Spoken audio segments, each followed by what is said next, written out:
Hi అండి, నమస్తే. ఇక్కడ మనం చూస్తున్నాం కదా, మనం చేసే ప్రతి సైట్కి ప్లైవుడ్ అనేది కంపెనీ నుంచి ఇస్తారండి. కంపెనీ నుంచి మనకు టర్మైట్ ఫ్రీ ఇస్తారు. కానీ మనం అడిషనల్ ప్రొటెక్షన్ కోసం పెస్ట్ కంట్రోలింగ్ చేస్తామనేది మీ అందరికీ తెలిసిన విషయమే. బట్ చాలామంది అడుగుతున్నారు ఏంటంటే, మీరు పెస్ట్ కంట్రోలింగ్ మొత్తం ఇలాగా స్ప్రేలాగా చేయొచ్చు కదా, స్ప్రేలాగా చేస్తే మీకు ఎక్కువ స్ప్రేలాగా చేస్తామండి. ఫస్ట్లో చేస్తూ ఉన్నాం విత్ ప్రాపర్ నాలెడ్జ్ లేకుండా ఫస్ట్లో చేస్తూ ఉన్నాం.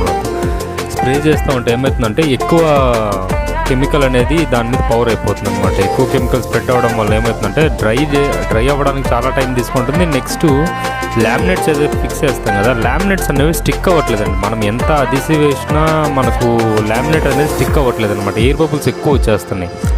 ఎందుకంటే ప్లైవుడ్ పైన మనకు వాటర్ ప్రూఫింగ్కి గర్జన్ ఫేస్ ఒకటి ఇస్తారనమాట. గర్జన్ ఫేస్ ఒకటి ఇస్తారు బ్రాండెడ్ ప్లైస్ మొత్తానికి. పైన తిన్న లేయర్ ఉంటుంది. ఆ లేయర్ ఏమవుతుందంటే లోపలికి మాయిశ్చర్ని అబ్జర్వ్ చేసుకోదన్నమాట. వాటర్ ప్రూఫ్ లేయర్ లాగా యాక్ట్ చేస్తుంది అది. సో మనము పైనే అప్లై చేస్తూ ఉంటాం కాబట్టి బోత్ సైడ్ దానికి లోపలికి పర్క్యులేట్ అవ్వదు అనమాట. మన మెటీరియల్ అనేది స్ప్రెడ్ అవ్వదు.